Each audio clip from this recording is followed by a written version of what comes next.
ছোটবেলা থেকে একটা গল্প আমাদেরকে বারবার পড়ানো হয়ে থাকে। চেষ্টা ও শ্রমের অনন্য এক উদাহরণ রবার্ট দ্য ব্রুসের কাহিনী।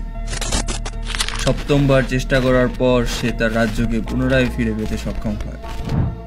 রবার্ট ব্রুস তার রাজ্যকে ফিরে পেতে সক্ষম হয়েছিল তার হার না মানা স্বভাবের কারণে। কিন্তু বাংলাদেশের শিক্ষকগণ কি এই গল্প থেকে কোনো শিক্ষা গ্রহণ করতে পেরেছে?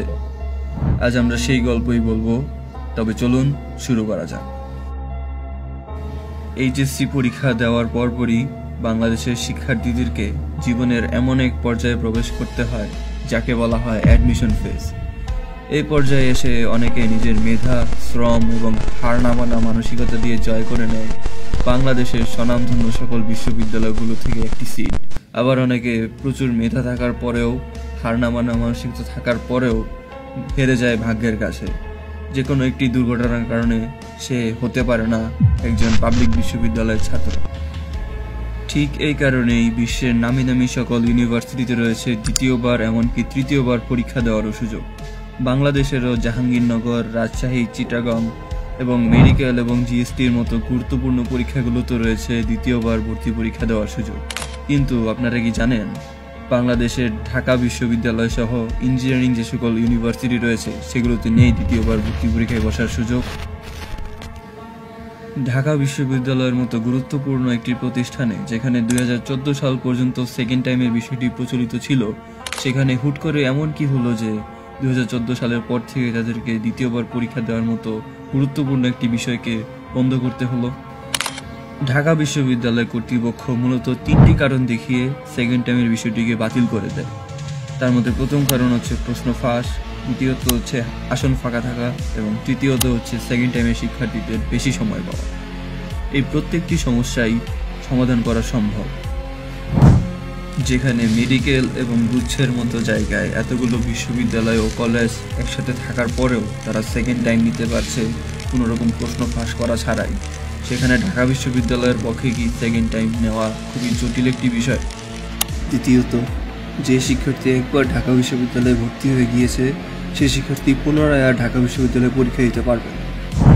তৃতীয়ত, সেকেন্ড টাইমের শিক্ষার্থীদের জন্য আগে থেকেই 3 মার্ক বা 5 মার্কের নেগেটিভ মার্কিং যুক্ত করা।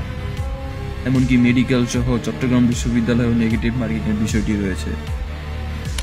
এছাড়াও বাংলাদেশে চাকরির জন্য অনুষ্ঠিত হওয়া পরীক্ষা বিসিএস পরীক্ষাতেও একজন শিক্ষার্থী কমপক্ষে 3 বার পরীক্ষায় বসতে পারে। যেখানে বাংলাদেশ সহ বিশ্বের নামি দামি সকল ইউনিভার্সিটিতে সেকেন্ড টাইমের বিষয়টি প্রচলিত রয়েছে, সেখানে ঢাবি সহ বাংলাদেশের ইঞ্জিনিয়ারিং ইউনিভার্সিটিগুলোতে সেকেন্ড টাইম না থাকা কি অযৌক্তিক একটি বিষয় নয়? তাই আমরা এইচএসসি 24 ব্যাচের শিক্ষার্থীগণ ঢাকা বিশ্ববিদ্যালয়ে পুনরায় সেকেন্ড টাইম ফিরিয়ে আনতে চাই। আপনিও যদি চান ঢাকা বিশ্ববিদ্যালয়ে পুনরায় সেকেন্ড টাইম চালু হোক, তাহলে ভিডিওর নিচে ডেসক্রিপশনে গুগল ফর্মের একটি লিঙ্ক দেওয়া রয়েছে, ফর্মটি এখনই পূরণ করে ফেলুন। এছাড়াও আমাদের ঢাবিতে সেকেন্ড টাইম চাই হোয়াটসঅ্যাপ গ্রুপ সহ ফেসবুক গ্রুপের লিঙ্ক সমূহ নিচে দেওয়া রইল।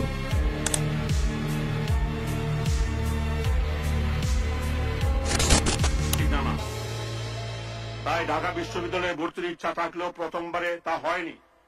পরবর্তী সময়ে খেলোয়াড় কোটায় ঢাকা বিশ্ববিদ্যালয়ে ভর্তি চূড়ান্ত করি। অনেকজন ক্লাস দেখেছো, অনেকে সেকেন্ড টাইম পরীক্ষা দেওয়ার সম্পর্কে আমার থেকে কিছু জানতে চেয়েছো।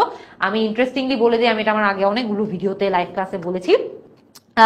আমি নিজেও কিন্তু সেকেন্ড টাইমার ছিলাম। আমি ডিউতে দ্বিতীয়বার পরীক্ষা দিয়েছিলাম। আমার মতো যে সেকেন্ড টাইম চান্সটা হলো না, পরে খুব জিদ করে একটু পড়াশোনা করলাম কষ্ট করেই। পরে দেখলাম যে লাকিলি ঢাকা ইউনিভার্সিটিতে ডি ইউনিটে হয়েছে। তখন আমার মাথায় যে